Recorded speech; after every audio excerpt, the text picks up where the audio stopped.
When you've got at least 2 or 3 episodes in your feed and get comfortable with the process of adding new ones, you'll be ready to start submitting your show to some of the podcast directories. Try to get listed in as many as you can, and keep checking for new ones.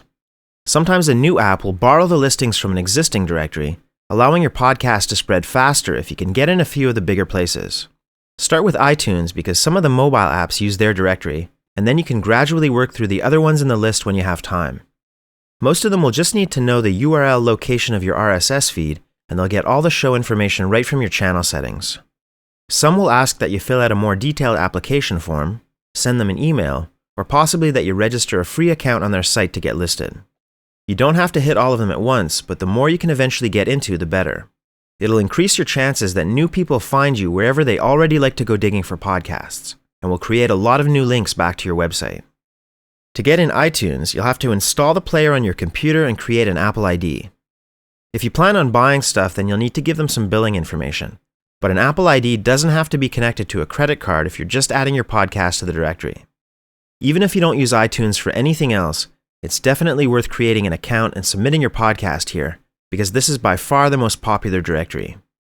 From the main store page, make sure it's set on the podcast section, and then click Account if you haven't set up an Apple ID yet. From there, you can click Create Apple ID and enter your email address. Type in a password twice and make sure that it's set on your country. Now you can click the box to acknowledge the terms and conditions and then hit Continue. On the next page, enter your name, date of birth, and then pick some security questions. Those will be used if you ever get locked out of your account and need to do a password reset. When you're done, click Continue. This section is where you'll need to enter your credit card information if you want to buy anything from the store. If you just want to submit your podcast for now, you can always add a card later by hitting None. Either way, you'll still need to enter an address and phone number here, then click Continue. They'll send a verification code to your email address, so open an internet browser and then log into that account. Open the message from Apple and copy that code, then minimize your browser, go back to iTunes, and paste it into the verification box. Now you can click Verify and give it a few seconds to show you the confirmation page, then hit Continue. From the podcast section in the store, find where it says Submit a Podcast and click that. When you log in with the Apple ID and password that you just set up, you'll be taken to a screen asking you for the RSS feed you'd like to submit. Type that including the http://, then hit Validate. Podcast Connect will then check your feed and show you any warnings that you need to fix, along with a preview. If everything is okay, the status will give you a green light and say that it's prepared for submission. You can then submit that to iTunes for review. When you see a confirmation window like this, click OK.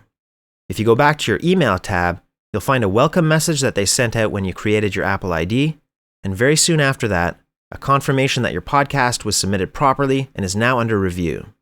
It should only take about 24 hours to hear back from them, but be patient if you don't get a reply right away, because it might be longer if they're busy. The Podcast Connect page will show you the status of your submission, and you'll be getting another email from them as soon as they approve your show and add it to the directory. That message will give you a special link to a browser preview page for your podcast, so try clicking that. From there, you can click View in iTunes to see how it actually looks in the store. If you get a message saying that you were not accepted, don't give up. They won't tell you exactly why, but you can rule out any technical problems with the feed if it validated properly. The most common reasons to not accept your podcast would be stuff like using explicit language in the titles, subtitles, descriptions, and artwork, or any references to illegal drugs, violence, or graphic sex. If you do any swearing during your shows, make sure the explicit tag is turned on, and avoid any content that they might see as being racist, misogynist, or homophobic.